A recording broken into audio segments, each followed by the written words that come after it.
नमस्कार दोस्तों, मैं पुरुषोत्तम प्रजापति स्वागत करता हूं K2S न्यूज़ चैनल में। आज हम मिलाने जा रहे हैं आपको गंगापुर सिटी। एक गंगापुर सिटी के महान कवि हैं जो चर्चित है, जिनका नाम है गोपीनाथ चर्चित। एक इतिहास रहा है कि बामन बड़ौदा का, तो बामन बड़ौदा जो गांव है उसका नाम बामन बड़ौदा किस आधार पर रखा गया है, इसके बारे में हमारे दर्शकों को आप बताएंगे सर? देखिए, मैंने कई गांवों की खोज में आजकल कर रहा हूं, तो बामन बड़ौदा का इतिहास मुझे ये मिला है कि वहाँ ब्राह्मणों का वास है। ब्राह्मण वहाँ ज़्यादा रहते हैं और आश्चर्य की बात है, सारे ब्राह्मण एक गोत्रीय हैं, सूरज भानिया तिवारी। सूरज भान तिवारी गोत्र है, उस गोत्र के ही ब्राह्मण है वहाँ। वैसे वहाँ पर पहले धाकड़ जाति रहती थी, सबसे पहले धाकड़ जाति के बारे में मुझे इतिहास मिला है कि उदय में भी रहते थे और पिपलाई में भी रहते थे और ये कई जगह रहते थे, लेकिन पता नहीं ये किस कारण से यहाँ से चले गए, बामन बड़ौदा से भी चले गए। बाद में यहाँ ये जो गढ़मुरा के पास गांव है, वहाँ से एक ब्राह्मण आए थे, सूर्यभान थे तिवारी, उन्होंने आकर के यहाँ वास किया, तो ये बामन बड़ौदा बन गया और एक ही गोत्र के सारे ब्राह्मण भाई बंद हो गए। और जातियाँ यहाँ थी नहीं उस समय, आज भी उस गाँव में बहुत कम जातियाँ हैं जो है वो आसपास आके बसी है। तो अब इनकी समस्या क्या, अच्छा ये गांव क्या है, देखिए जब इन्होंने बसाया बुद्धिमानी देखिए कि पहले सामूहिक रूप से मिलजुल कर रहने के परंपरा थी। आज तो भाई बीच मोड़ के रहते, मकान का दरवाजा इधर एक है तो भी अलग अलग निकाल लेंगे।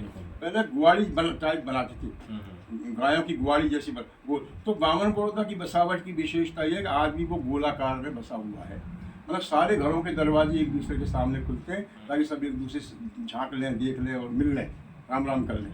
उसकी बसावट की विशेषता। दूसरा क्या है कि जब उनके सामने समस्या आई, हम सारे ब्राह्मण, अच्छा वो ब्राह्मण पूजा पाठ कर नहीं करते थे, ये जो ब्राह्मण थे नहीं करते थे, तो उनको समस्या ये, इस काम के लिए आदमी चाहिए। तो उन्होंने अपने 7 भांजे थे उस परिवार, तो अलग अलग गाँव में बसे हुए थे। उन ब्राह्मणों को, उन भांजों को अपने गांव में बुलाया केवल इस काम के लिए, भाई हमारे पूजा पाठ करने वाला, मंदिरों और ये फेरे पढ़ाने वाला, आदि कार्य पुरोहित करने वाला कोई, वो आके बसे। उनमें से अभी यहाँ बाबूलाल जी मिश्र हैं बामन बड़ौदा में, उस वंश में से वो आज मौजूद हैं और वो ही इस काम को करते हैं। सारे गांव की पूजा पाठ, मुहूर्त निकालना, फेरे पढ़ाना सब वही करते हैं। तो बामन बड़ौदा का इतिहास लगभग 700 साल पुराना है।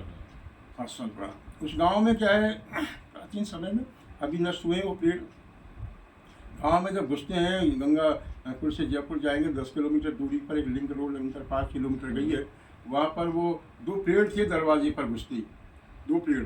एक तो था पीपल का पेड़ था बहुत बड़ा, और एक पेड़ था नीम का। अब उनको कहते हैं ये ब्रह्मा विष्णु के वह रूप, ब्रह्मा विष्णु का रूप मान करके उनकी पूजा की जाती थी साहब। और बाहर से साधु संत आया करते थे और वहाँ परिक्रमा करते और साथ में पूरे गांव की करते, और वो वहाँ आश्रम बना के, कुटिया बना के वहाँ रहते भी थे कई महीने तक, ऐसा वहाँ उल्लेख मिलता है।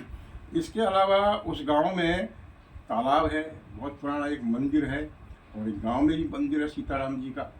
तो ये वहाँ का इतिहास है। वैसे वहाँ हंसी मजाक का वातावरण बहुत रहता है, ब्राह्मण लोग हैं, मस्त लोग हैं, ज़मीन खूब है, पैदा अच्छी है, खेती सिंचाई अच्छी है, तो मस्त प्रकृति के लोग हैं, हंसी मजाक करने वाले बड़े मस्त लोग हैं।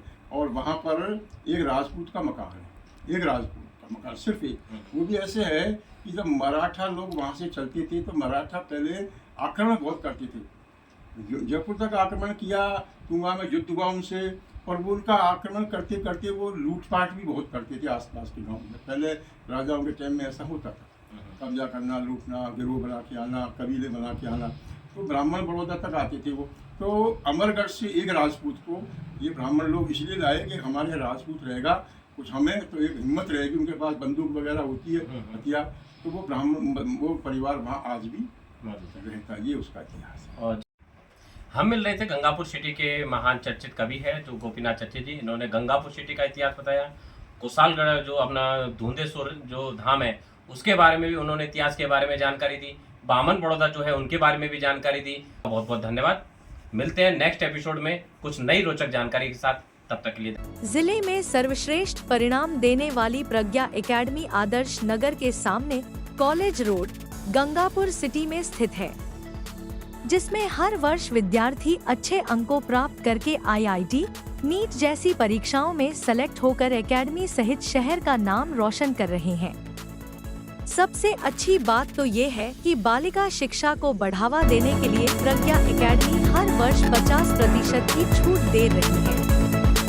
प्रज्ञा एकेडमी में एडमिशन ओपन है। अपने बच्चों के उज्जवल भविष्य के लिए आज ही संपर्क करें प्रज्ञा एकेडमी गंगापुर सिटी। प्रवेश प्रारंभ। ताजा खबरों से अपडेट रहने के लिए हमारे चैनल को सब्सक्राइब करें और बेल आइकॉन को दबाएं।